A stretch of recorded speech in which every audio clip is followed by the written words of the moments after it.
Amém.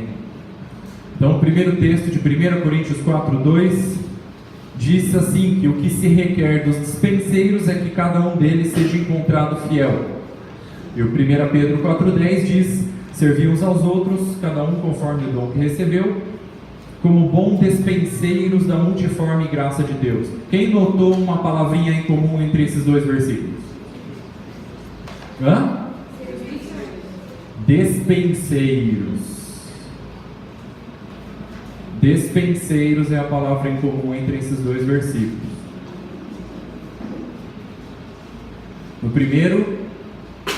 Coríntios 4:2 aqui fala que o dispenseiro tem que ser encontrado fiel. E o outro texto fala que o dispenseiro tem que servir uns aos outros, cada um conforme o dom que recebeu. O que é um despenseiro? Um administrador. É alguém que cuida da dispensa de Deus. A dispensa de Deus está cheia de dom, de graça, de misericórdia, de poder, de libertação, de restauração. E um dispenseiro é aquele sacerdote e administrador dessa dispensa, para ministrar e servir as pessoas uns aos outros com os benefícios que tem dentro dessa dispensa. Amém? Amém. Então, como é que faz para ser um bom dispenseiro, segundo esses dois textos aqui? Para ser um bom dispenseiro, precisa ser encontrado fiel e precisa servir no dom que recebeu. Amém? Os irmãos estão me acompanhando aí ou não? Vamos meditar um pouquinho, antes de entrar aqui nos dons, sobre esse requisito do dispenseiro de ser encontrado fiel.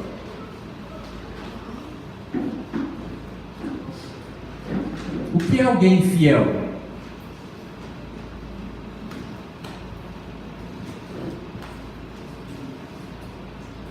A palavra fiel no grego é pistos, significa verdadeiro, fiel na execução de comandos ou desempenho de obrigações oficiais, ou alguém que mantém a fé com a qual se comprometeu, ou digno de confiança. Mas eu vou trazer a seguinte definição aqui de fiel: é alguém usado e aprovado por Deus. Porque nem todo aquele que é usado por Deus é aprovado por Ele. Ser usado não é sinônimo de ser aprovado. Ser usado é uma coisa e ser aprovado é outra coisa. O fiel é aquele que é usado e aprovado. Amém? Para a gente entender só mais um pouquinho sobre isso, vamos abrir em Romanos capítulo 1.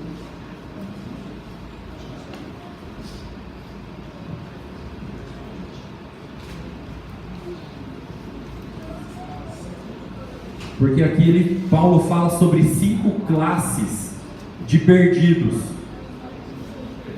Romanos capítulo 1, versículo 32 é a primeira classe de perdido. É aqueles que pecam deliberadamente. Olha o versículo 32 aí de Romanos 1. Ora, conhecendo eles a sentença de Deus, de que são passivos de morte, os que tais coisas praticam, não somente as fazem, mas também aprovam os que assim procedem. Quais são essas coisas que eles estavam praticando? Fala aqui a partir do versículo 28, vamos ler aqui para entrar dentro do contexto. E por haverem desprezado o conhecimento de Deus, o próprio Deus os entregou a uma disposição mental reprovável, para praticarem coisas inconvenientes. Que coisas? Cheios de toda injustiça, malícia, avareza e maldade, possuídos de inveja, homicídios, contenda, dolo e malignidade, sendo difamadores, caluniadores, aborrecidos de Deus, insolentes, soberbos, presunçosos, inventores de males, desobedientes aos pais, insensatos, pérfidos, sem afeição natural e sem misericórdia. Ora, conhecendo eles a sentença de Deus, de que são passíveis de morte os que tais coisas praticam, não somente as fazem, mas também aprovam os que assim procedem. Essa é a primeira classe de perdido, aqueles que cometem esses pecados aqui deliberadamente. É a primeira classe de perdido. Segunda classe de perdido, Romanos capítulo 2, versículo 1. É aqueles que pecam encoberto. Portanto, és indesculpável, ó homem, quando julgas, quem quer que sejas, porque no que julgas a outro, a ti mesmo te condena, pois praticas as próprias coisas que condenas.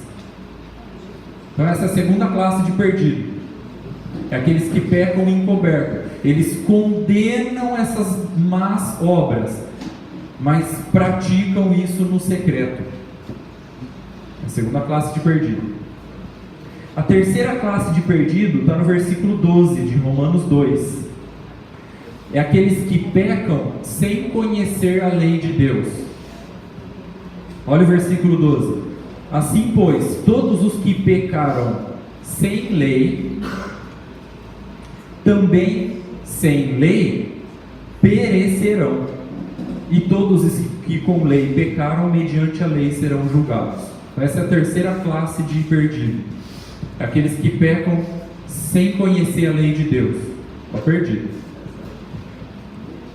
Quarta classe de perdido é aqueles que pecam conhecendo a lei de Deus. Romanos 2, versículo 13. Porque os simples ouvidores da lei não são justos diante de Deus, mas os que praticam a lei hão de ser justificados. Então essa é a quarta classe de perdido. É aqueles que pecam conhecendo a lei. Quinta e última classe de perdido. Versículo 19 do capítulo 2. É aqueles que ensinam a lei, mas não vivem aquilo que estão ensinando. A partir do versículo 17, vai. Romanos 2,17. Se porém tu, que tens por sobrenome judeu e repousas na lei, e te glorias em Deus, que conheces a sua vontade, e aprovas as coisas excelentes, sendo instruído na lei, que estás persuadido de que és guia dos cegos, luz dos que se encontram em trevas, instrutor de ignorantes, mestre de crianças, tendo na lei forma da sabedoria e da verdade. Tu, pois, que ensinas a outrem, não te ensinas a ti mesmo? Tu que pregas que não se deve furtar, furtas? Dizes que não se deve cometer adultério, e o cometes? Abominas os ídolos e lhes roubas os templos? Tu que te glorias na lei, desonras a Deus pela transgressão da lei? Pois, como está escrito, o nome de Deus é blasfemado entre os gentios por vossa causa. Paulo está dando uma dura aqui nos romanos, porque eles estavam ensinando, mas não estavam vivendo aquilo que eles ensinavam. É a quinta classe de perdido. Está perdido também do mesmo jeito. Mas Deus quer que a gente seja usado e aprovado. Isso é um despenseiro fiel.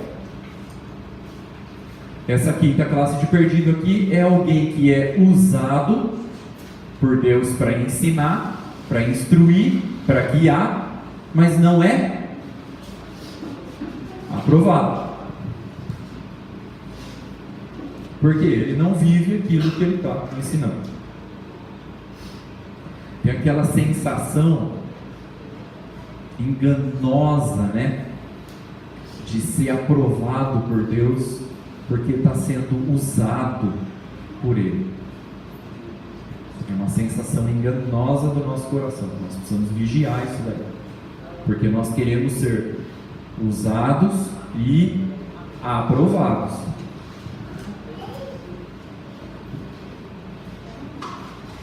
Nós podemos citar o exemplo aqui de Jonas, Sansão, Saul, Salomão. Foram homens usados, mas não foram aprovados. Isso me assusta um pouco, me deixa tremendo, né? Porque eles estragaram tudo que Deus tinha para eles. Sem falar em Adão, né? Era plano de Deus que Adão tivesse pecado? Não, mas ele estragou tudo que Deus tinha para ele. Também tem aquela classe de pessoas que Jesus fala lá em Mateus 7, né? Nem todo aquele que me chama de Senhor entrará no reino dos céus, mas só aquele que faz a vontade do meu Pai. Muitos me dirão naquele dia: nós fomos usados por Deus em teu nome para expulsar demônios, fazer maravilhas, operar milagres, mas eu não conheço vocês, porque vocês são desqualificados porque vocês estão praticando a iniquidade. Isso desqualificou eles. Tem gente que tem aquela sensação de que está sendo qualificado ou vai ser qualificado por Deus porque está sendo usado para expulsar demônios, fazer milagres e profetizar. Mas Jesus nesse texto desqualificou eles porque eles negligenciaram a santidade. Então a gente precisa ter isso bem claro na nossa vida, que ser usado por Deus não é sinônimo de aprovação.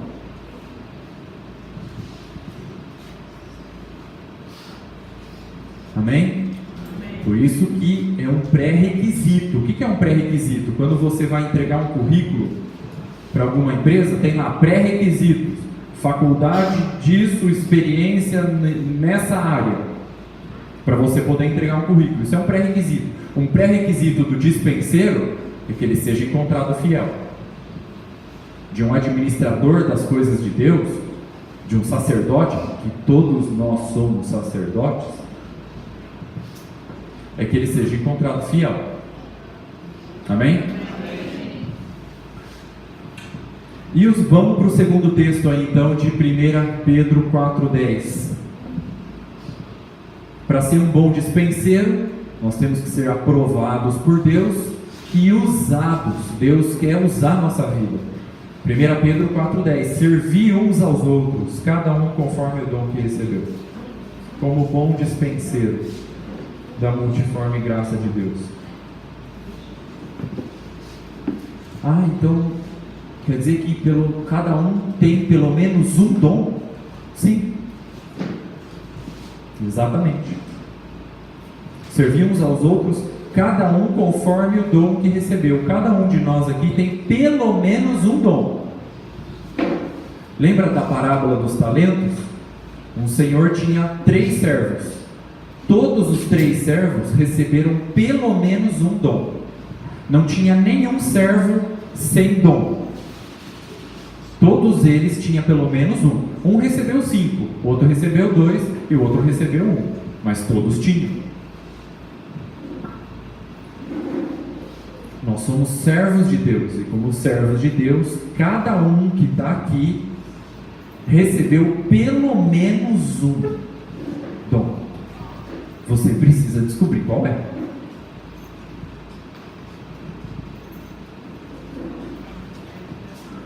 Sabe por quê? Quando você descobre o seu dom e começa a funcionar e operar nele, a sensação que dá é que você nasceu para isso.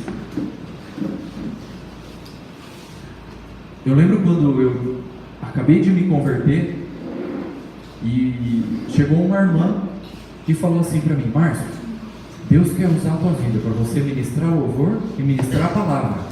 Eu falei: tá bom, mas o que é isso mesmo? Eu nem sabia o que ela estava falando. E eu fui procurar descobrir esse negócio, né? Eu tinha a voz totalmente desafinada e eu não sabia. Isso que era o pior. E eu comecei entrei na aula de violão. A hora que eu aprendi a tocar alguns acordes, eu já achava que eu estava pronto para usar meu dom. Até o dia que eu resolvi gravar no meu computador uma música que eu tinha feito. A hora que eu escutei, eu falei, não é possível. Eu sou tão desafinado assim. Eu era totalmente desafinado e eu não sabia. Eu descobri sem querer gravando lá no meu quarto, no computador. E eu fiquei tão frustrado. E aí eu comecei a buscar o Senhor e treinar a minha voz, e eu ficava gravando. Eu lembro que teve uma vez que eu fiquei 10 horas trancado no quarto, um domingo o dia inteiro, gravando e buscando onde que eu podia afinar minha voz. Eu escutava de novo e gravava e apagava, estava horrível. Eu ajoelhava, chorava, Deus, afina minha voz, Senhor, por favor. Era muito ruim. Aí a hora que eu comecei a ficar melhorzinho assim, pelo menos não desafinar tanto, eu só estava esperando quando que ia chegar a minha vez, né? O grupo lá em Agudos tinha 9 discípulos. Essa era a reunião geral de domingo em Agudos. 9 discípulos na sala da casa do Toninho. Aí um dia a irmã que ministrava lá não estava, não foi, não sei porquê. Aí alguém disse: ó, o Márcio aprendeu a tocar violão. Aí caiu o violão na minha mão. Eu falei: é agora, né? Aí eu fui ministrar, foi um desastre, foi horrível. Eu fiquei nervoso, transpirei tudo em cima do violão, esqueci a letra, eu errei todas as notas, ninguém gostou, foi um desastre. Eu fui embora, Deus, nunca mais eu ministro o louvor da minha vida. Mas algo dentro de mim queimava, sabe?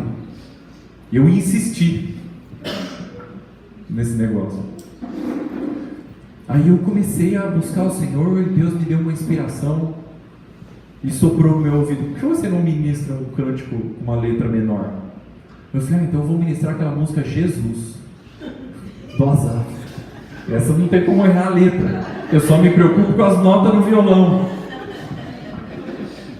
E aí na próxima vez que me deram o violão na mão para eu ministrar lá no grupo de 9 pessoas, eu toquei essa música Jesus e todo mundo sabia a letra, o povo cantou, fiquei preocupado só com as notas aqui no violão e o negócio fluiu. Aí eu fui embora assim, pisando nas nuvens, né? E eu comecei a praticar, a me treinar, a buscar o Senhor, pedir conselhos, fazer aula, desenvolver esse negócio. Até que um dia me convidaram para ir no Chile, em 2014, e eu faço parte do Conselho de Pastores de Agudos faz mais de 2 anos. Eu estava reunido com os pastores, um deles sabia do meu convite, perguntou para mim: você e aí, aquele convite para o Chile, você não vai? Aí eu falei: não vou, eu estou orando ainda. Eu não ia por causa de dinheiro, né? Eu estava desempregado, não queria mexer na poupança.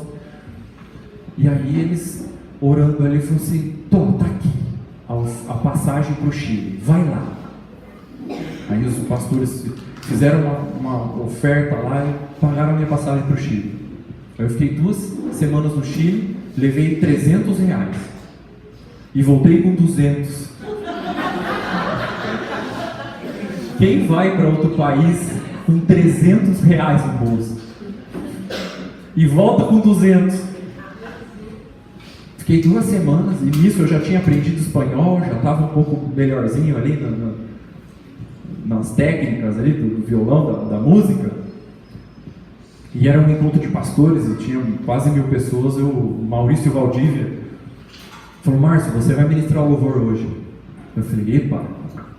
E aí eu fui lá ministrar o louvor em espanhol lá no Chile, com a multidão na minha frente.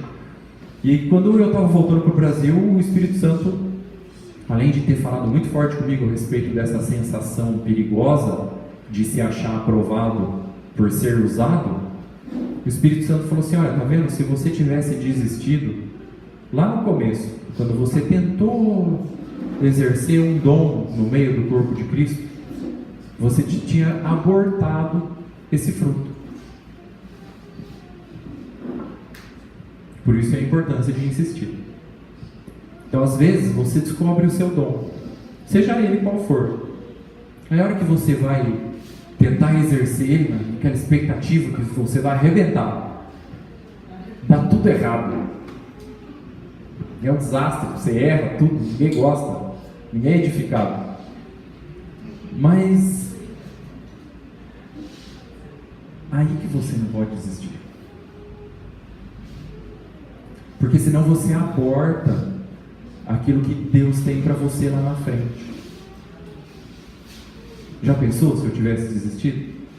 Naquela reunião dos 9, não é, Ruth? Aí eu me meti a compor em espanhol, botei no YouTube. Aí uma congregação em Miami e na Colômbia viram as minhas músicas, viram minhas ministrações no Chile em espanhol, entraram em contato comigo e estão querendo me levar para lá. Sabe por quê? Porque o dom ele te leva onde o caráter não te levaria. O caráter ele te dá o respaldo para você ir lá longe com o dom. E quando você descobre o seu, a sensação que dá é que você nasceu para isso.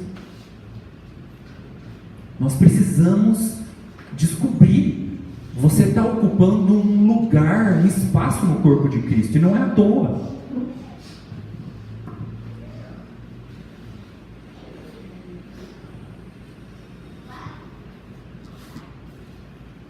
E em contrapartida, se nós não descobrimos o nosso dom e não usamos eles, bate aquele senso de inaptidão. Eu não sirvo para nada. Eu não sei fazer nada. Eu sou um acidente. Eu sou um erro nesse mundo. Mentira do diabo.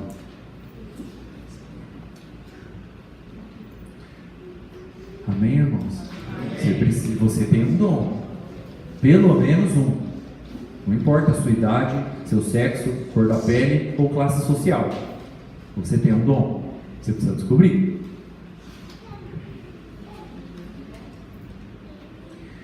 Primeira Coríntios capítulo 12.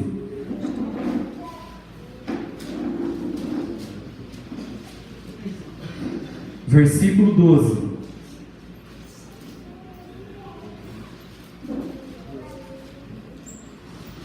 Primeira Coríntios 12, 12. Porque assim como o corpo é um e tem muitos membros, e todos os membros, sendo muitos, constituem um só corpo, assim também Cristo. Se na sua Bíblia tiver aí com respeito a Cristo, você pode riscar esse com respeito que não tem. Pode corrigir a sua Bíblia aí. É assim também Cristo. Não é uma comparação. O corpo é o corpo de Cristo. Os membros é o corpo de Cristo mesmo. Não é assim com respeito. Assim com Cristo.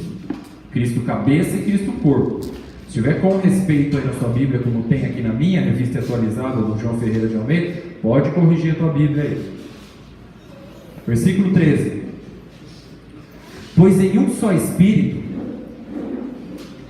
todos nós fomos batizados em um corpo, quer judeus, quer gregos, quer escravos, quer livres, e a todos nós foi dado beber de um só Espírito. 14. Porque também o corpo não é um só membro, mas muitos. Se disser o pé, porque não sou mão, não sou do corpo, nem por isso deixa de ser do corpo. Se o ouvido disser, porque não sou olho, não sou do corpo, nem por isso deixa de o ser. Se todo o corpo fosse olho, onde estaria o ouvido? Se todo fosse ouvido, onde o olfato? Mas Deus dispôs os membros, colocando cada um deles no corpo como lhe aprouve. Se todos, porém, fossem um só membro, onde estaria o corpo? Verso 20. O certo é que há muitos membros, mas um só corpo. Vamos abrir um parênteses aqui? Pode ter distintos ministérios, mas não distintas igrejas. A divisão é uma caricatura grotesca da igreja. Fecha parênteses. Verso 21. Não podem os olhos dizer à mão: não precisamos de ti, nem ainda a cabeça aos pés: não preciso de vós. Pelo contrário, os membros do corpo que parecem ser mais fracos são necessários, e os que nos parecem menos dignos no corpo, a estes damos muito maior honra. Também os que em nós não são decorosos revestimos de especial honra. 24. Mas os nossos membros nobres não têm necessidade disso. Contudo, Deus coordenou o corpo, concedendo muito mais honra àquilo que menos tinha, para que não haja divisão no corpo. Pelo contrário, cooperem os membros com igual cuidado em favor uns dos outros, de maneira que, se um membro sofre, todos sofrem com ele, e, se um deles é honrado, com ele todos regozijam. Ora, vós sois corpo de Cristo, e individualmente membros desse corpo. A uns estabeleceu Deus na igreja, primeiramente, apóstolos, em segundo lugar, profetas, em terceiro lugar, mestres, depois, operadores de milagres, depois, dons de curar, socorros, governos, variedade de línguas. Porventura, são todos apóstolos? Ou todos profetas? São todos mestres? Ou operadores de milagres? Têm todos dons de curar? Falam todos em outras línguas? Interpretam-nas todos? Entretanto, procurai com zelo os melhores dons. Incrível esse texto, né? Fala que todos nós somos membros desse corpo. Um é o olho, o outro é a orelha, o outro é a boca, o outro é o braço, o outro é a perna, o outro é o pé. Mas todos esses membros, Deus colocou estrategicamente no corpo com uma função específica.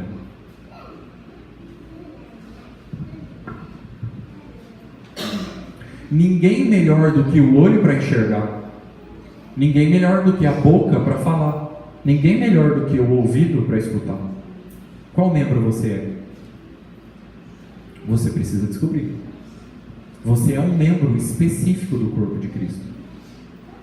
Se você for o olho, você precisa descobrir que a sua função é enxergar. E ninguém melhor do que você para fazer isso no corpo.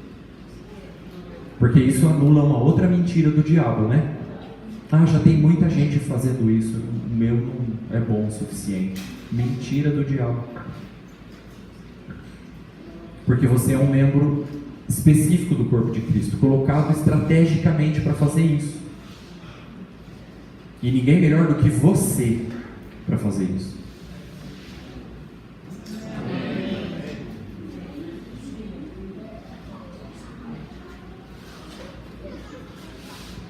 Nós precisamos encontrar o nosso lugar no corpo. Amém, irmãos? Amém. Qual é o propósito principal de todo e qualquer ajuntamento da igreja? 1 Coríntios 14, 26 responde essa pergunta. Vamos ler? 1 Coríntios 14, 26. Qual é o propósito principal da reunião da igreja? 1 Coríntios 14, 26. Que fazer, pois, irmãos? Quando vos reunis, um tem salmo, outro doutrina, este traz revelação, aquele outra língua e ainda outro interpretação.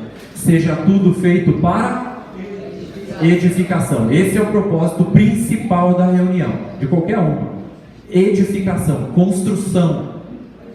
Só que essa edificação só vai acontecer na sua plenitude quando todos os membros estiverem operando. Por isso que fala, um tem salmo, o outro tem doutrina, o outro tem revelação, o outro tem línguas, e o outro tem interpretação. Essa plenitude da edificação, da construção do corpo de Cristo acontece quando todos os membros estão operando. Então cada um de nós aqui é responsável pela edificação da igreja.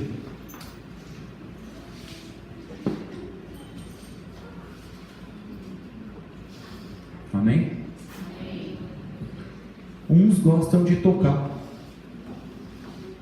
outros de cantar, outros de dançar, outros de fazer teatro, escrever. Já viu como tem uns bons escritores no meio do corpo de Cristo? Outros têm aquela paixão pelos perdidos. Incrível, né? Que gosta daqueles se mover nos dons no meio da rua. Já viu?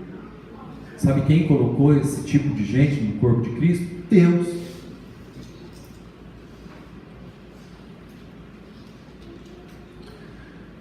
Em 2015 eu fui num retiro latino-americano de pastores na Argentina. E lá teve um momento aberto para os testemunhos falando a respeito dos dons.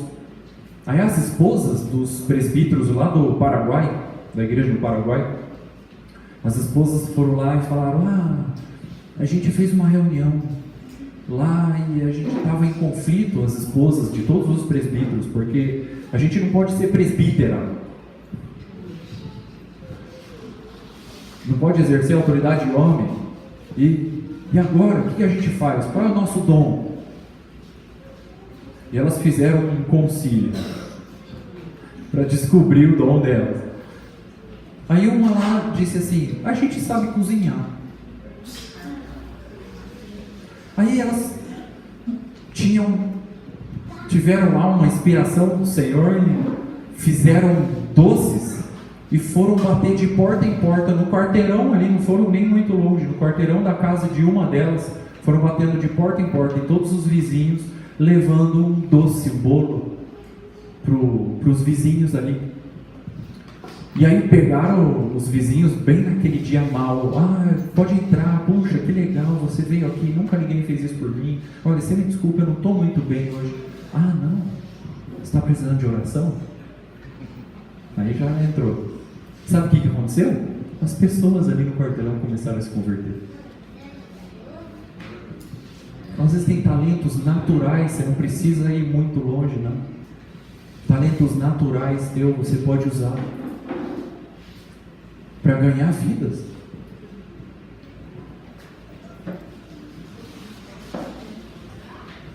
Tem outros que tem aquela habilidade, aquela facilidade de organizar tudo para todo mundo ficar bem confortável, bem acomodado, aquele dom de serviço, né?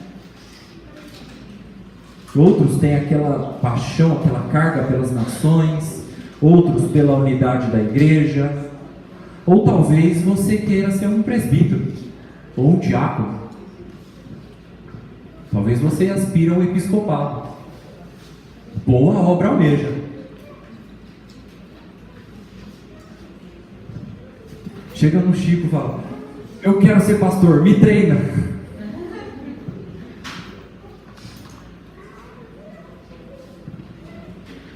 Márcio, como eu faço para descobrir o meu dom?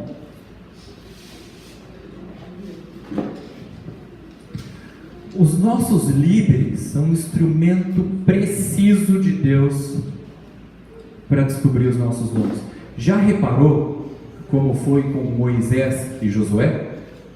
Quem descobriu o dom de Josué? Moisés. Quem descobriu o dom de Davi? O líder dele, Samuel. Quem descobriu o dom daqueles 12 discípulos? Jesus. o líder deles. Quem descobriu o dom de Timóteo? O pai dele na fé, Paulo. Cumpre cabalmente o teu ministério, Timóteo. Faze o trabalho de um evangelista. Paulo descobriu o ministério de Timóteo. Porque Deus usa os nossos discipuladores, nossos pastores, presbíteros, líderes, para descobrir os nossos dons. É uma função deles, estão ali só de olho, só. Justamente para ajudar a potencializar isso que nós carregamos dentro de nós.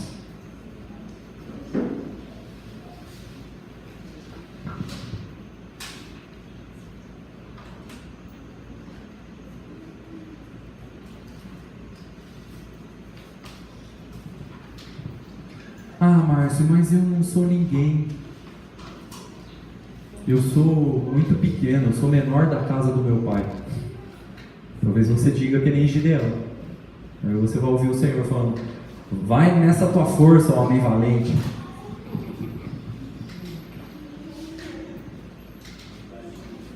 Em 1 Coríntios 1:26 diz assim: irmãos, reparai, pois, na vossa vocação, visto que não foram chamados muitos sábios segundo a carne, nem muitos poderosos, nem muitos de nobre nascimento. Pelo contrário, Deus escolheu as coisas loucas do mundo para envergonhar os sábios, e escolheu as coisas fracas do mundo para envergonhar as fortes. E Deus escolheu as coisas humildes do mundo e as desprezadas e aquelas que não são, para reduzir a nada as que são, a fim de que ninguém se glorie na presença de Deus. 1 Coríntios 1:26-29. Não pense você que você não serve para isso, porque Deus escolhe esses. Deus gosta desses que não são. Deus gosta de pegar esses que não são nada, para confundir aqueles que pensam que são alguma coisa. Deus usa os que não são, porque os que não são, Jesus é tudo para eles. Eles sabem que eles não são.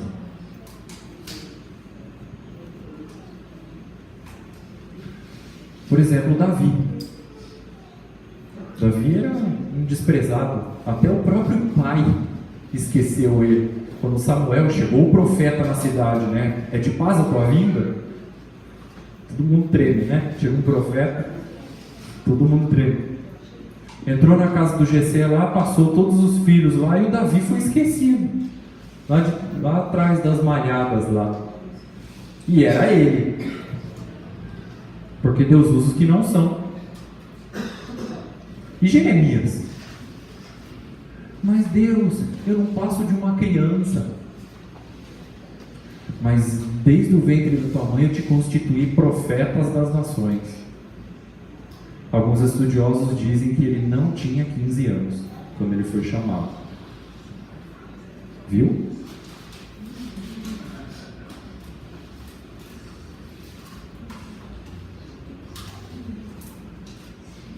E a Ana, que era estéril, do ventre dela saiu ninguém mais, ninguém menos que o profeta Samuel.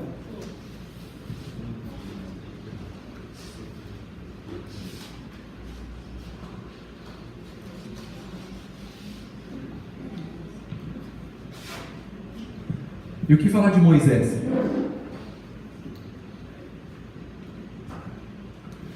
Quando Deus chama ele, em Êxodo 3:11, Moisés fala assim: quem sou eu?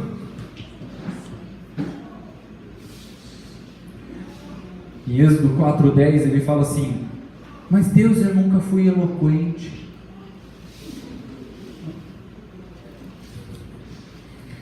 Êxodo 4:13 ele fala assim: envia aquele que há de enviar, menos a mim.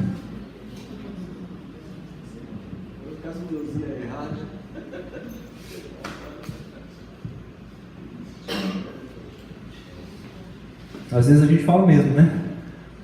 Envia aquele que há de enviar, Senhor, menos a mim. E no Êxodo 4:2, Deus pergunta para ele: o que você tem na mão aí? O que ele tinha na mão? Um cajado. Porque às vezes a gente fica esperando o ideal. O dia que eu for casado. O dia que eu for rico. O dia que... Não, Deus quer usar você com o que você tem na mão hoje. O que você tem na mão? É com isso que Deus quer te usar.